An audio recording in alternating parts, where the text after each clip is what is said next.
Oke, pada sesi pertama playlist video tentang dasar bahasa pemrograman Dart, kita akan mulai mengulas tentang apa sih itu bahasa pemrograman Dart itu sendiri, teman-teman. Nah, buat teman-teman yang belum tahu apa itu Dart ya, bahasa pemrograman Dart adalah salah satu bahasa pemrograman yang saat ini cukup populer dan digunakan di framework Flutter. Nah, bahasa pemrograman Dart ini dikembangkan langsung dan disupport oleh Google.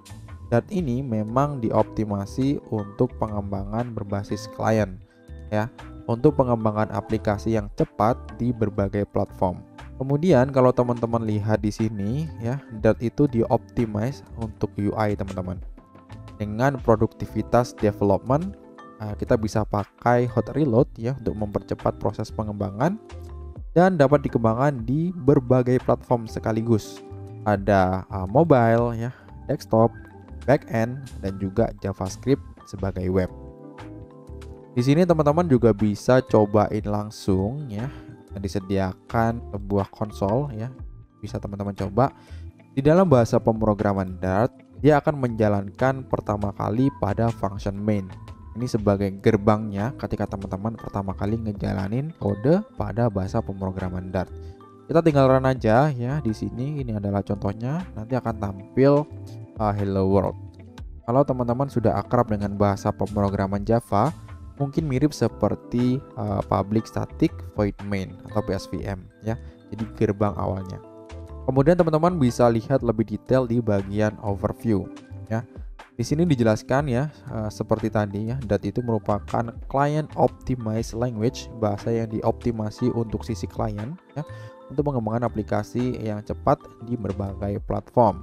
Ya, tujuannya untuk produktivitas programming ya. Jadi teman-teman bisa lebih hemat biaya juga ketika mengembangkan aplikasi hanya dalam satu code base, tapi bisa di-deploy ke berbagai multiplatform sekaligus. Ya. Kemudian Dart ini juga merupakan bentuk dasar daripada si Flutter ya, karena Flutter menggunakan bahasa pemrograman Dart. Nah, buat teman-teman yang belum tahu apa itu Flutter ya, ini sekilas aja, merupakan sebuah tools atau framework ya yang bisa teman-teman gunakan untuk mengembangkan aplikasi di berbagai platform hanya dengan satu kode base saja. Oke, kita balik lagi.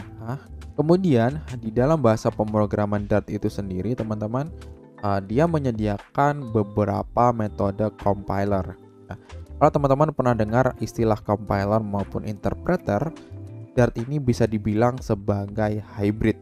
Dia bisa dijalankan dalam bentuk interpreter atau compiler.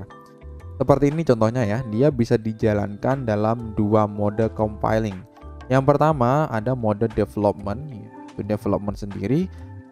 Dia biasa menggunakan compiler dengan nama JIT atau Just in Time ya. Ini untuk aplikasi berbasis mobile dan desktop.